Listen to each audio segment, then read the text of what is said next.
Welcome to Season 3 of the Jada Edwards Podcast. You'll get a little bit of Bible teaching, some great stories, and some great interviews along the way. Okay, y'all, it is February, and I know there is a topic on the minds of many of you. It's kind of a hot topic. It's trending. It comes up this time of year, every year, and I want to talk about it. Black History Month.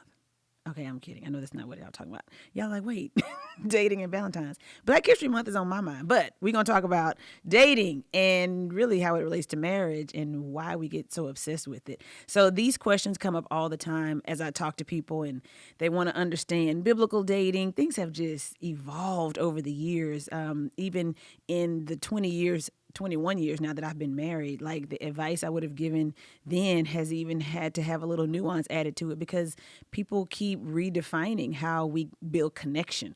But what has not changed are the biblical values and the principles that we need to live by regardless of what we're pursuing.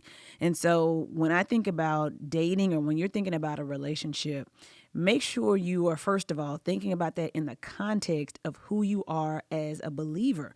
So marriage is not some separate thing that has a different set of rules because you probably have heard, do I date for 1 year? Should it be a short courtship?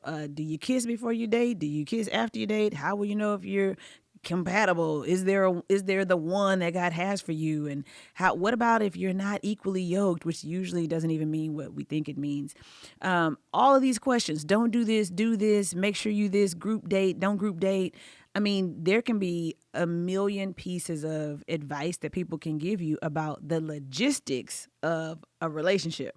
But those only come after you have made a commitment to love God with your heart, soul, and mind. And that sounds like such a big umbrella statement. But that thing governs everything. When I'm giving somebody advice about which job to choose, I'm like, first of all, recenter yourself with how much you love God, because your love for God is what allows you to seek out his truth and to seek out his wisdom and to not prioritize your goals over God's goals for you. Like the love that we have for God is the basis for everything, which is why Jesus says throughout the Gospels that the entire law hangs on loving God and loving your neighbor. So it sounds like a cliche, but that really has to be our starting point, because sometimes we get obsessed about things because we love them more than we're loving God. And so it affects our relationship with God because he hasn't brought the person that we want to spend the rest of our lives with, or he hasn't given us a family, or the career is not what we want it to be. And so when those things devastate us to the point of disruption, okay, we all experience disappointment. That's what life brings on this side of heaven. But when you're devastated to the point of disruption, I cannot fully live out the life God has for me because I'm so deeply disappointed about not having X or about this thing not working out. That is when you do have to check your heart. Do I really love God with my heart, soul, mind, and my strength? Because if I did, the thing that I'm waiting for or the thing that I don't have yet should not disrupt me the way that it is. So a lot of times we have to get into the first question, like, do I love God with everything? Which then leads to, if I love God with all of who I am, then I believe him for the life that he's given me. Not the life he's going to give me, the life that I have right now.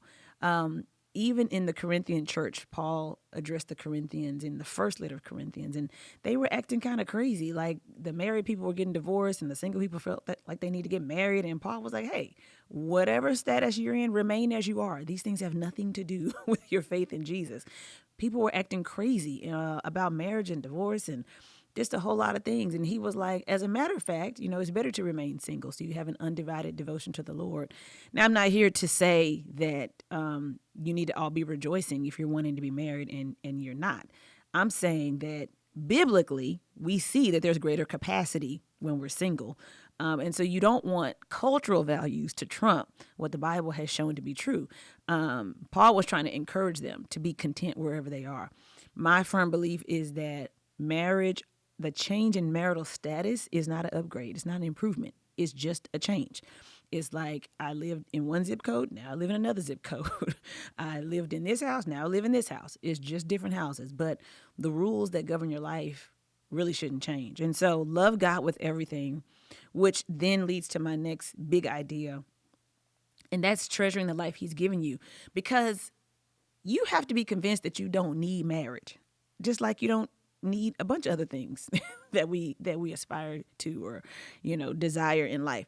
You have to believe that your life is defined by mission and not marriage. And marriage is not a mission. Marriage is not something that God crafted you in your mother's womb to be married. Like, no, there's greater call on your life, and you gotta love God with everything you have, which means you then believe the best. You believe the life that he's given you. You are passionately pursuing mission, trying to live on mission, so that if a life change comes along, because that's what marriage is, it's a life change. It's a big one, but at its essence, it's a life change. But when a life change comes along and God has to relocate you, or you switch careers, or school is not working out, or you get a health diagnosis that seems devastating, or you lose a parent, or you get married, like whatever it is, give me the list. When that change comes along, it doesn't affect mission. And when it comes to things like marriage, somebody else joining in your life, you need to be asking, not only should it not affect mission, it should further your mission, okay? It has to be purposeful. God does not bring covenantal life change, which, by the way, is only marriage. Secondarily, to some extent, you can make covenants with your church family. But covenant is so heavy. It is not like changing jobs. It's such a big deal that it has to further your mission. Well, you cannot know whether or not marriage furthers your mission if you don't know what your mission is. If your mission is marriage, that is like walking in circles. It's set up to fail. It has to be your awareness of who you are, what God has called you to do, so that you're assessing the men or women, the man or woman that comes into your life in light of how well they vibe with what God's asked you to do. And so I tell this story often because I was very delighted with my life. I was teaching youth ministry and leading student worship and all the things I used to do here at one community church or in this season of my life. I was doing those things when I met Conway, and he was discipling men and teaching leadership classes. Surprise, surprise. And so when I met him and he was like, yeah, I want to change the world. By the way, he didn't tell me he wanted to plant a church because we might not be married today. But the Lord knows. He has the information from you. So I asked him, I was like, what do you want to do with your life? And first of all, he knew what he wanted to do with his life, which was already a departure from every other person I had met. But then he was like, yeah, I want to disciple men and, raise leaders and build families and strengthen families through leadership development and strengthen men, blah, blah, blah. And I was like, oh, sweet. I want to disciple women. And we were both teaching student ministry, had that as a part of our past. And so to me, it just felt like a fit, And so I was like, okay, God, is this what you're saying? That sense of mission really opened my heart to marriage, because I was not really desiring marriage at the time. I was 24 or 25 when I met Conway. And I was like, I'm good, because I loved God so much. I loved the life he had given me. Conway had to prove himself worthy to interrupt my life. And I think when you love your life, and I gave this illustration often, talked about it this time last year on a podcast. When you love your life, people who come in and out of your life, even friends, have to prove themselves worthy to interrupt your life. God shows you, yes, this person is worthy of the interruption. They show you, yes, I'm going to be deserving to interrupt your life because what you had was good before me. That's what you need to believe. If you think your life was missing something and you put it on a person to fill in that missing link, you are deifying them in a way that they cannot handle in their humanity. Nobody can bear the burden of being your missing link. If you're old enough to remember Jerry Maguire, that messed up everybody. You don't need nobody to complete you. Oh my gosh. It's great for the movies. It's horrible for marriage. Compliment you? Absolutely.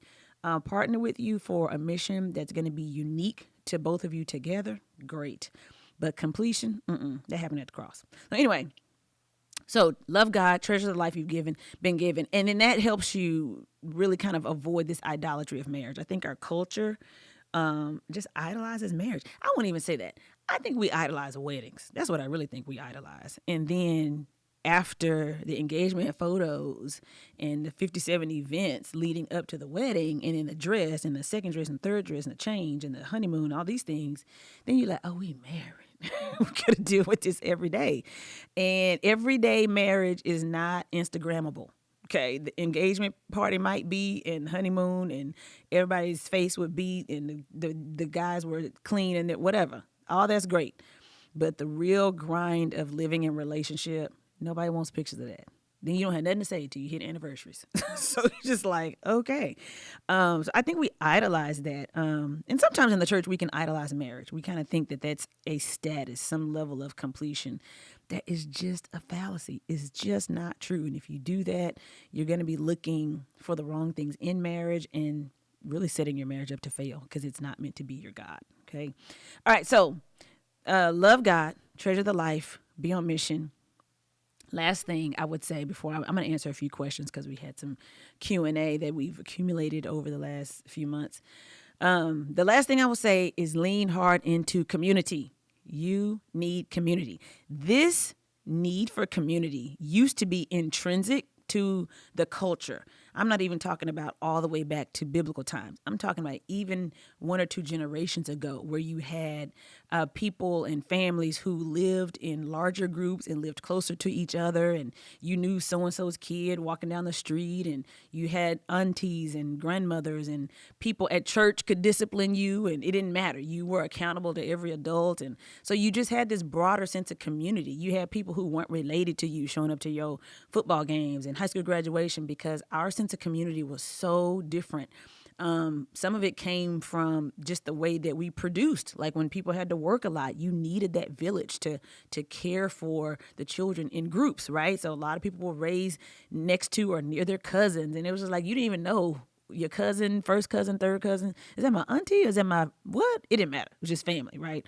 So some of those cultural things were intrinsic to us, and they built by default a sense of community. So you were not showing up with a guy or a girl and people not be in your business. You just couldn't do it. But now in the world that we're living in, where a lot of our connections are primarily digital, they are not real. We don't have a lot of real connections. We live in isolation. We work from home. We start our own businesses and never meet the people that are our customers. They just click a link and we send them stuff and we get their money and we move on to the next thing. We are so highly disconnected that now when it comes to dating, you don't really have any natural village to lean on. And so you got to do that now, not just when you're ready to date. Again, these are just healthy principles for life, especially as a believer. But when you have community, that avoids so much foolishness because most of our bad relationship decisions are made in isolation. We're usually somewhere we don't need to be or trapped in our own thoughts, trying to figure our way out of something or rationalize why we're doing something. But man, when you don't have another person saying, what? You did what? What did they say? Let me see that message. Where are you going?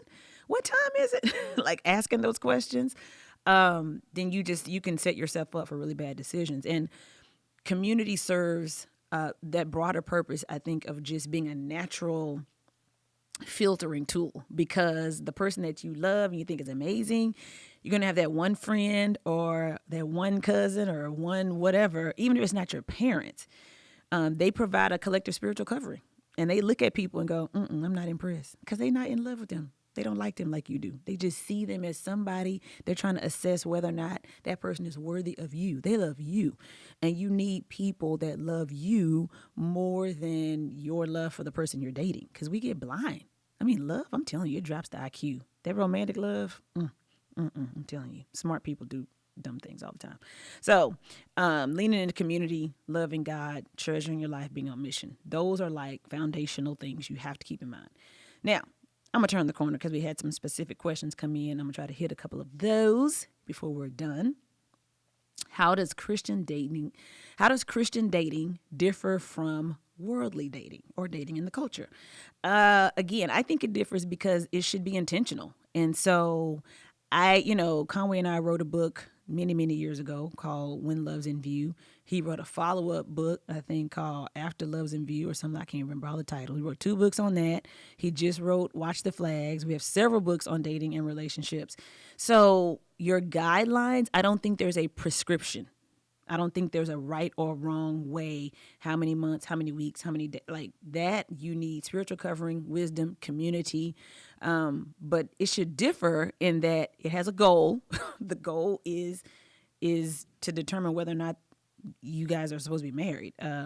It's not just companionship. It's not just I'm bored. I want a +1 at this event. It really needs to serve a purpose, because when it doesn't, it still creates those heart connections, those emotional connections, and then it ends up providing no value to your life except for another thing you have to try to get over, another person that's been led into your personal life that you're not going to spend forever with. So I just think Christian dating should differ from worldly dating, and that it's intentional, that it's purpose driven. And I would also say that it's honoring. I don't know that people really think about how to honor the other person in dating. Most dating relationships in the world are self-centered. And if you ask somebody why they're dating someone, they're going to tell you all the things that person does for them.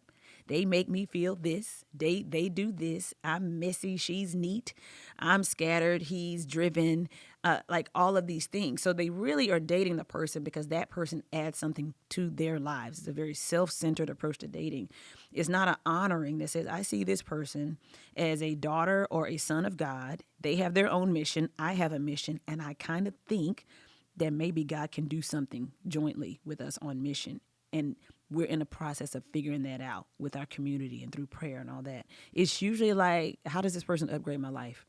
They make me better, let alone, I'm not going to even talk about when you're unhealthy and you got father wounds and mother wounds and this person is trying to be your parents from your childhood plus your romantic partner. It's too much, y'all. It's entirely too much.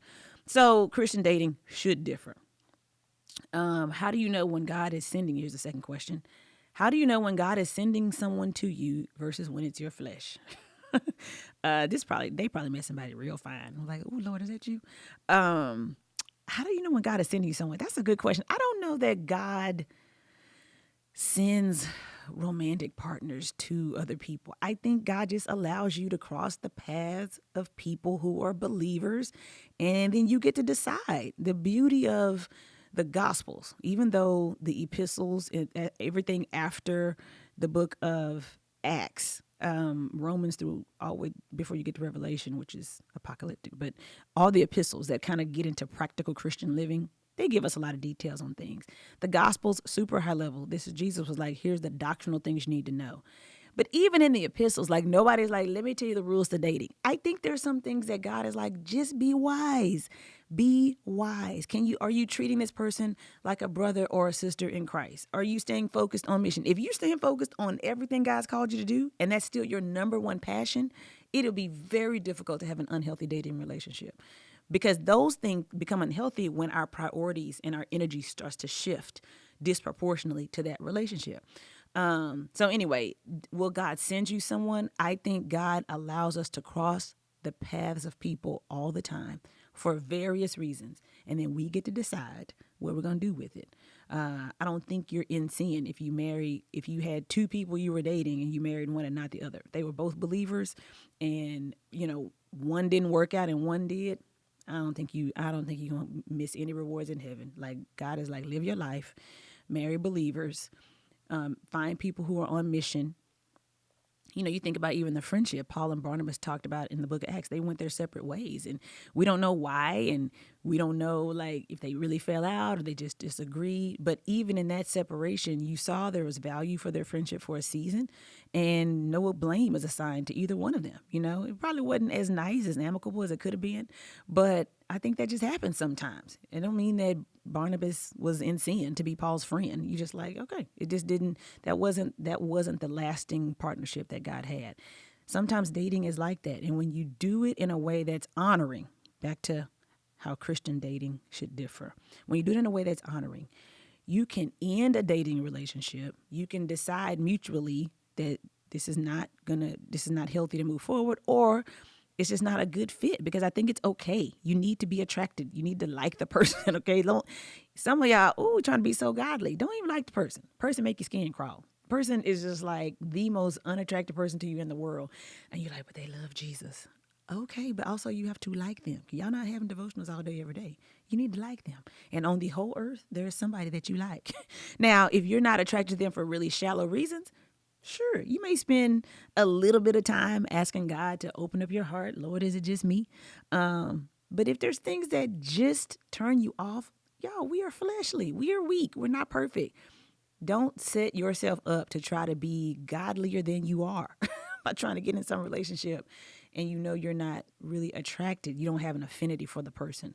It's not fair to them, and it's not the godly thing to do. Like, you need to have some affinity for that person, and y'all have joint mission and they love the Lord, right? So, yeah, I don't know if God sends you someone, but I think you know. I think you know when it's your flesh because you know when it feels good.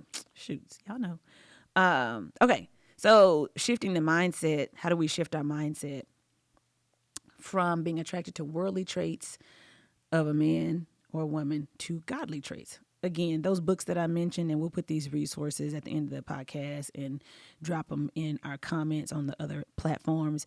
But there are some basic principles that you're looking for based on how God designed men and women. You know, a desire to lead, desire to grow, a heart of submission, integrity, those kinds of things. These are like things you'd want in a friend. Like, they're just good principles that you're looking for. And so those have to be your core. And then let me tell you something, because God is good. He just be throwing in some extra, some gravy sometimes. Sometimes when you really like, I want them to be godly, Lord, but also can they be tall? But also can they be an athlete? But also can they be, sometimes God just like, you know what? I'm going to give you some of them extras. Now, those are not the things you hang your relationship on, but God is gracious like that, y'all. You will be amazed when you like lean into the things that are most important to God. God does give you stuff that's important to you, but that can't be first.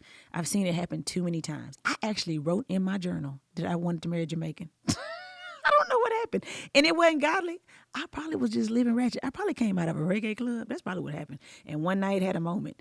And, I'm just going to put my business out there. I just had a moment. And I was like, I want to marry a Jamaican that loves the Lord. Because I loved reggae music. It wasn't even that deep. And the Lord was like, girl, I got you. So here we are. But first, we were on mission together. Let me get back to my godly voice. We were on mission together. He loved the Lord.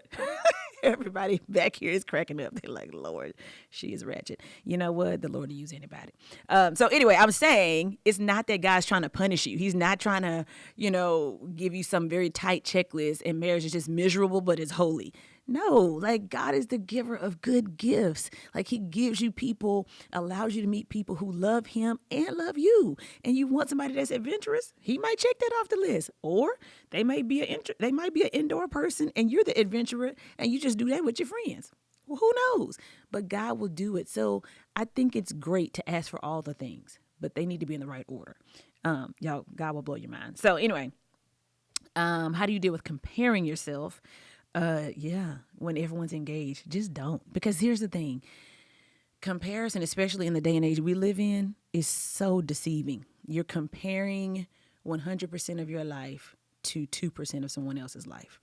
Unless you're in their house every day, you're looking at a well-lit, well-framed slice of their life.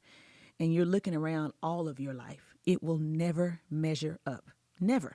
If you look at brand new shiny car on the car lot, and you go inside that thing and it's shiny and the wheels and the rims, everything's gleaming, it smells good on the inside, you can't compare that to your current car. That cannot be the reason you buy a car, because that car is going to eventually get dirty and get lived in and have Cheerios and goldfish and books and stuff and get muddy, and it's not going to be washed and clean every day. It would be ridiculous to say this car looks better than mine, this is why I should want it. That's not the point. How does it drive? Does it meet your needs? Does it fit your life?